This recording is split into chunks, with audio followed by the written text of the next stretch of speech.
Comment en est-on arrivé là? On est la génération la plus connectée de l'histoire, mais malheureusement, on est aussi la plus seule. Tu rentres chez toi le soir et il n'y a personne pour t'accueillir. Tu te cuisines un truc vite fait et tu manges seul. Tu vas ensuite te poser dans ton lit. Toujours rien, pas de nouvelles. Tu es encore seul. Personne ne se soucie de savoir si tu vas bien, si tu as passé une bonne ou une mauvaise journée. Tu n'as personne à qui parler. Tu es seul. Abonne-toi, on va sortir ensemble de la solitude. La solitude peut se définir sous plusieurs formes. On a tout d'abord une solitude physique, tu es réellement isolé de tes proches. Par exemple, en étant à l'autre bout du pays, pour tes études ou ton taf. On a également la solitude émotionnelle. C'est comme si tu étais déconnecté des autres. Tu n'arrives pas à les comprendre, et eux non plus. Il y a également une solitude relationnelle. Là, c'est quand tu n'appartiens pas à un groupe social. Et finalement, la solitude existentielle. C'est lorsque tu te sens seul dans ta recherche de but dans la vie. Tu peux en devenir anxieux et stressé à propos de l'avenir. Concrètement, tu peux te sentir seul, mais pas te sentir seul de la même manière qu'une autre personne. C'est un sentiment qui va être très personnel. On peut tout d'abord essayer de comprendre pourquoi on est de plus en plus seul. Ou du moins, pourquoi on se sent si seul. Parce qu'en réalité, la plupart des gens ne sont pas totalement isolés.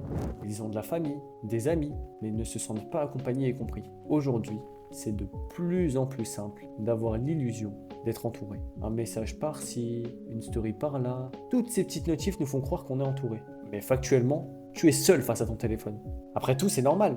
C'est beaucoup plus simple d'envoyer un message, d'observer la vie des autres, plutôt que d'aller rencontrer les gens, ou même voir ses proches. On n'a pas toutes les contraintes d'organisation, de temps, d'argent. De plus, cela se montre comme une addiction. Scroller par-ci, scroller par-là, et hop, un petit shot de dopamine. Et concrètement, tu passes ta journée isolée à ne rien faire. Après normal, t'es seul face à une flopée de psychologues, ingénieurs et commerciaux qui ont étudié comment le cerveau fonctionne dans ses moindres recoins afin de te faire rester le plus longtemps possible et de te rendre addict. On peut aussi évoquer le fait que les réseaux sociaux créer une certaine forme de narcissisme. Un penchant humain qui a toujours existé, mais qui a été grandement exacerbé. On se sent tous un peu spécial et unique. Personne n'est pareil que nous et peut nous comprendre, ce qui est en réalité totalement faux. La preuve, dans l'intro de cette vidéo, j'ai essayé de te décrire, et bah sache que tu n'es sûrement pas le seul à s'être reconnu dans certains points. De plus, avec les différents médias, on a une image idéalisée des relations. On voit souvent des amitiés parfaites, où tous semblent être unis. Je peux t'assurer que si la section d'assaut s'est séparée, on ne peut plus avoir confiance en l'amitié. Mais cette épidémie de solitude s'est vue grandement aggravée suite à la crise du Covid. En effet, on a eu énormément de personnes qui étaient bloquées loin de leurs proches. Interdiction de sortir, d'avoir des interactions sociales. Concrètement, on a baisé le cerveau de la jeunesse en pleine construction. Quand t'es jeune, t'as besoin de sortir, de te confronter aux autres. Et ce n'est pas forcément facile. On n'est pas tous populaires et appréciés. Mais c'est nécessaire. C'est une expérience qui permet aux jeunes de se construire et d'apprendre à se connaître. Une manière de penser peut te pousser à une certaine forme d'isolement. On peut se sentir incompris et s'isoler, car on n'est pas capable de se confronter au point de vue des autres. Si tu pars du principe que quelqu'un qui ne pense pas de la même manière que toi ne peut pas créer de lien avec toi, tu te fermes sûrement l'occasion de faire de fabuleuses rencontres. A contrario, on a des personnes qui se forcent à maintenir un masque afin de se faire accepter dans un groupe. Le problème, c'est qu'il est très fatigant mentalement de faire semblant. On se retrouve avec quelqu'un qui se fait accepter par un groupe d'individus pour une personne qu'elle n'est pas, ce qui va donner l'impression d'être seul alors qu'on est entouré. T'as sûrement déjà vu ce genre de TikTok, réel ou short. Ouais, je te l'avoue, c'est assez sexy comme train de vie. Ils brassent un max, ils ont une histoire à raconter. Avant, ils n'étaient personne et maintenant, ils ont quasiment tout. Ils ont su virer les gens toxiques qui les ralentissaient. Ils ont réussi seuls, quoi. Après, c'est une vision fantasmée. En réalité, parmi ces personnes qui ont du succès, il y en a une grande partie qui ont dû sacrifier beaucoup d'interactions sociales et qui maintenant se sentent seuls. J'ai jamais aimé les dimanches soirs. Jusqu'à aujourd'hui, lorsque je suis seul le dimanche, c'est un petit peu toujours pareil. Malheureusement, il y aura toujours des choses que l'argent ne pourra jamais acheter. Les couples sont de plus en plus éphémères. Il est devenu très simple de rencontrer quelqu'un via les réseaux sociaux. Il y a même des applications de rencontres qui y sont dédiées, comme Tinder par exemple. Cependant, la rapidité avec laquelle ces relations se créent nous permettent d'anticiper et de savoir qu'elles ne vont pas durer. Ce qui rend une relation importante et belle, c'est le temps passé à l'entretenir. C'est le temps passé avec ceux qui nous sont chers qui renforcent nos liens. Ces relations éclair sont en fait des consommables. Tu te sens seul, tu veux combler un vide et hop, la petite Lisa, t'apprends pas réellement à la connaître. Tu veux juste faire un truc vite fait. Tu t'engages par dépit et finalement ton mariage capote parce qu'il n'y a plus de passion. Et hop, à ton âge, c'est beaucoup plus dur de faire des rencontres et tu t'isoles, tu finis seul. Bien évidemment, il ne faut pas oublier de traiter le seul endroit qui peut être qualifié d'enfer sur Terre, et c'est bien évidemment le monde du travail. C'est un repère d'anciens qui n'ont pas coffré et qui n'ont plus de vie en dehors du job. Ça tape des brunchs de cohésion le plus souvent possible et ça reste le soir jusqu'à 21h47 pour taffer parce que leur vie n'a plus de sens. Et ouais, après le collège, le lycée et la fac, il devient très difficile de rencontrer des gens et de pouvoir s'entourer. D'après une étude de l'INSEE, le sentiment de solitude est ressenti en majorité par les employés. Il devient de plus en plus dur de créer des relations solides et véritables. La solitude a des effets terribles sur nous. Hormis le fait qu'elle peut être à l'origine d'un profond mal-être, elle peut aussi nous détruire profondément. Ce mal-être a un impact sur ta santé mentale. En effet, un isolement prolongé peut provoquer des problèmes d'anxiété et des grosses phases de déprime qui peuvent évoluer en dépression. Cela peut également causer une perte de confiance en soi. Pose-toi 2 secondes. Quand tu te sens seul, est-ce que tu as l'impression d'être la meilleure version de toi-même ou bien est-ce que tu as l'impression de n'être qu'une merde incapable d'être appréciée par quiconque? C'est normal. C'est lorsque tu es isolé, seul face à toi-même, que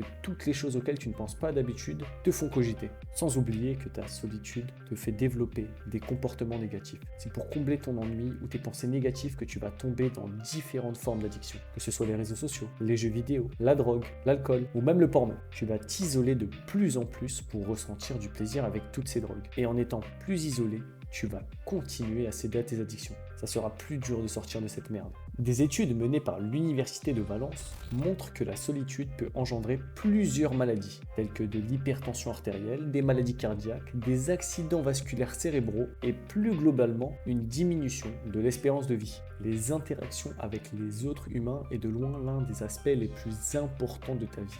Ce n'est pas aussi fondamental que manger, boire ou dormir, mais ça vient juste après. C'est comme un muscle qui se renforce au fur et à mesure que tu échanges avec les autres, que tu rencontres des gens. Et comme un muscle, si tu ne t'entraînes pas, il s'atrophie. Un isolement prolongé peut entraîner une destruction des compétences sociales et rendre plus compliqué un possible retour à la Yes Life. Les effets néfastes de la solitude sur notre santé mentale embrument notre esprit. Et comme quelqu'un qui ne se sent pas bien, on fait une fixette sur le fait qu'on est malheureux à cause de cette solitude. Et on va donc avoir beaucoup de mal à créer et innover. On peut cependant réussir à écrire ou créer quelque chose basé sur cette solitude. On a de nombreux auteurs, philosophes ou poètes qui ont pu pondre des classiques grâce à cette solitude. On peut prendre l'exemple de l'Albatros de Charles Baudelaire. Le poète est semblable au prince des nuées, qui hante la tempête et se rit de l'archer. Exilé sur le sol au milieu des huées, ses ailes de géant l'empêchent de marcher. Et dans un cadre plus général, il est plus compliqué de se laisser porter par son esprit pour inventer quelque chose lorsque l'on se sent seul. Des idées tristes viennent fausser notre réflexion. De plus, t'as forcément déjà eu une idée de fou en parlant avec un pote sur un sujet random. C'est ces étincelles de génie qui disparaissent quand t'es en proie à la solitude. À notre ère ultra connectée, on a développé un réflexe dès qu'on a un problème. Et c'est chercher notre problème sur Google. On cherche à savoir s'il y a des gens qui sont comme nous, s'il y a une solution à notre problème, et parfois on essaye même de comprendre pourquoi on se sent mal. Bah écoutez, en recherchant des moyens d'aller mieux, on s'enferme plus dans cette solitude. Honnêtement, lors de la rédaction de cette vidéo, j'ai pu lire beaucoup d'articles, de livres, j'ai écouté également des podcasts et j'ai pu également regarder plusieurs vidéos sur les réseaux sociaux en lien avec le sujet. Et bah franchement, après chaque séance de recherche, je me sentais grave mal. Tout allait bien avant, mais après je me disais des trucs sombres du style « Ouais, je suis seul, j'ai besoin de personne, je ne dois compter sur personne hormis moi-même. » Et franchement, je trouve ça terrifiant, sachant que je me sentais parfaitement bien juste avant. Attention à ne pas s'enfermer dans ce type de contenu, ça peut mal tourner. En cherchant des moyens d'aller mieux, finalement, tu peux peut-être te détruire en t'enfermant dans ce genre de vidéos. En plus de tout ça, être seul augmente grandement tes chances de mourir. Biologiquement parlant, notre cerveau n'a pas énormément évolué depuis la préhistoire. Et à cette époque, finir seul signifiait la mort. Tu étais isolé du groupe, il était plus dur pour toi de subvenir à tes besoins primaires. Comme j'ai déjà pu le dire dans les vidéos précédentes, le corps et l'esprit sont très liés. Et la présence d'une solitude très pesante détériore ton corps au point de réduire ton espérance de vie.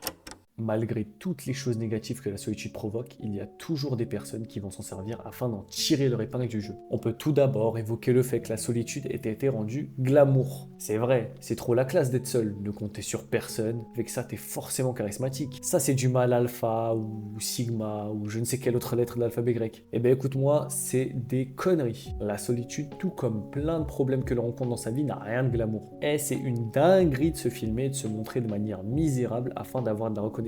Une reconnaissance qui est temporaire, superficielle et surtout n'est pas réelle. Cette interaction sociale est totalement factice. Rendre glamour la solitude alors que de nombreuses personnes en souffrent et se suicident tous les jours, c'est terrifiant. Et ne pas prendre au sérieux cette épidémie qui nous gangrène, c'est terrifiant aussi. Dites-vous qu'au Japon, il y a un ministre de la solitude. Mais bon, on n'a pas encore pu parler d'une des plus grosses dingueries liées à la solitude. Et c'est le marketing de la solitude. Tu as sûrement déjà entendu parler de différentes pratiques de développement personnel, comme par exemple le monk mode. En résumé, tu te focuses à fond pendant une certaine période de temps de ta vie, 2 mois, 3 mois, 6 mois, 1 an, sur un projet et tu ne fais que ça, quitte à t'isoler. Et bien évidemment, après qu'on t'ait promis monts et merveilles, on te vend une formation à 499,99 €. Ou bien on te répète sans cesse des idées du style quitte tes amis. Ils ne sont pas bons pour toi. Ils ralentissent tes projets. Là, t'as perdu 500 boules et tous tes potes. N'importe quoi. On va parler honnêtement. Il est possible que tes amis te ralentissent, que tu profites de bons moments avec eux au lieu de charbonner. Bien évidemment, je ne parle pas de se droguer et de s'enfiler des caisses. Mais lorsque ton projet aura abouti, avec qui tu vas en profiter? À qui tu vas en parler? À quoi ça sert de réussir si tu réussis seul? Tu penses sincèrement que t'isoler pendant un certain temps et couper les ponts avec tout le monde est une bonne chose? Et qu'après avoir bien avancé et réussi à atteindre tes objectifs, tu vas pouvoir retourner voir les gens et te réinsérer socialement facilement? Bah écoute mon pote, ça va pas être le cas. Ce mode de vie, c'est que du business pour eux. Et s'ils peuvent te gratter le moindre de tes centimes, ils le feront quoi qu'il t'arrive derrière. De plus, au jour d'aujourd'hui, une des principales dérives de la solitude est la croissance exponentielle de la misère sexuelle. Aussi bien du côté des femmes que des hommes. Il est devenu beaucoup plus compliqué d'avoir des relations avec autrui. On a en effet l'avènement de différents mouvements idéologiques qui visent à une division du peuple. D'un côté, on a le féminisme extrémiste et de l'autre, le masculinisme extrémiste et différents sous-courants comme les incels ou les MGTOW qui ne veulent plus des femmes. Ces mouvements poussent à une haine de l'autre. Le problème étant qu'il y a souvent, d'un côté comme de l'autre, une prise de conscience comme quoi nous sommes complémentaires et que nous avons besoin les uns des autres. Cette prise de conscience arrive parfois trop tardivement et les conséquences liées à ces modes de pensée font qu'il devient beaucoup plus dur d'avoir des relations sincères et durables, ce qui pousse à une plus grande solitude. Cependant, il ne faut pas s'inquiéter, car la solitude n'est pas une finalité en soi. Et oui, en tant que bon prince, je vais t'expliquer comment sortir de la solitude. Comme tu as très bien pu le voir, la solitude a de nombreux mauvais aspects. Cependant, il faut bien comprendre que là, on parle uniquement d'une solitude qui est subie et non d'une solitude qui est voulue. La solitude est importante. Elle permet de pouvoir procéder à une introspection, ce qui te permet de te confronter à toi-même. Si tu souhaites évoluer et dépasser ta solitude, pour moi, il n'y a qu'une seule solution. Tu dois l'affronter et l'accepter. C'est un état qui fait partie de la vie. Si tu n'es pas à l'aise avec toi-même, c'est que tu as un problème. Tu passes la plupart de ton temps seul. Tu es né seul et tu mourras seul. C'est un fait. Quand tu penses, tu es seul avec toi-même et face à toi-même. Cet état ne doit pas te déranger. C'est le premier pas pour s'en sortir. Il faut comprendre que la solitude est normale et commencer à l'accepter. Si tu n'y arrives pas seul, il y a de nombreux spécialistes qui peuvent t'aider à t'en sortir. Tu peux par exemple aller voir un psychologue. Après tout, c'est leur taf d'aider les gens à aller mieux. Et je sais, on a tous une petite fierté mal placée qui nous chuchote à l'oreille. Ouais, t'es déjà fort.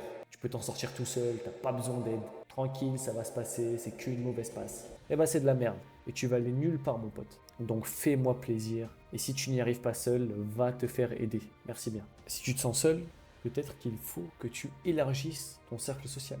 Je pense que le meilleur moyen, c'est de participer à une activité qui te passionne. Que ce soit du sport, ou même un truc artistique, de la musique, de la peinture, ou même de la cuisine. Il faut juste participer à quelque chose que tu kiffes et tu vas naturellement rencontrer des gens avec les mêmes centres d'intérêt que toi, vu que vous avez les mêmes passions. En élargissant ton cercle social, ça va te permettre également de développer tes compétences sociales. En gros, plus tu vas échanger avec les gens, plus tu vas devenir à l'aise avec cet exercice. Quel que soit le domaine, quand c'est la première fois que tu fais quelque chose, c'est ultra flippant. Tu sais pas exactement comment ça marche, mais avec le temps, tu deviens de plus en plus à l'aise. Il va être important de développer ses compétences sociales pour être capable d'avoir des relations stables avec les autres. Et c'est tout un art de savoir débuter une conversation, de calquer son rythme sur son interlocuteur, ne pas être surexcité si lui il est calme et inversement. Réussir à créer une certaine forme de proximité. On a beaucoup de personnes qui sont très extraverties naturellement, qui y arrivent très facilement, mais malheureusement, ce n'est pas le cas de tout le monde. De plus, il est important de comprendre ses besoins sociaux. Chacun a besoin de quelque chose dans une relation. Et le secret pour sortir de cette solitude, c'est d'arriver à apporter à autrui ce dont il a besoin, tout en allant récupérer ce dont on a besoin. C'est dans cet échange équivalent qu'est la plus grande richesse d'une relation. Après, tout ce que je dis depuis tout à l'heure est très personnel. Il va être important de te confronter à toi-même pour apprendre à te connaître. Et ces moments que tu vas passer seul sont importants car ils permettent de développer ton univers personnel. Je vais te poser une petite question. Pourquoi, quand tu étais enfant, tu ne te sentais pas forcément seul? La réponse est simple. C'est parce que tu étais concentré vers les choses qui sont essentielles pour un enfant. Jouer, manger de la terre, sauter dans des flaques d'eau. Et tu découvrais le monde et tu enrichissais ton univers personnel. D'après moi, il faut s'inspirer des enfants. Et c'est ce qu'on va considérer comme étant de la sagesse, la manière dont ils pensent. La façon de se concentrer sur l'essentiel, accepter la solitude car elle permet de se développer personnellement et d'appréhender le monde qui nous entoure. Il ne faut pas voir la solitude comme une fatalité, mais comme une passe nécessaire qui va nous permettre de devenir meilleurs. Et on se quittera sur cette petite réflexion. Est-ce que la chose dont on a le plus peur n'est-elle pas celle dont on a le plus besoin?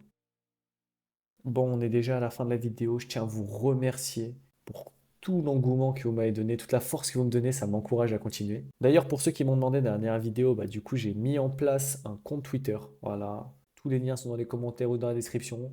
En tout cas, je vous souhaite des joyeuses fêtes de fin d'année. On se retrouve l'année prochaine pour d'autres masterclass, je l'espère. Allez, bisous, ciao, ciao.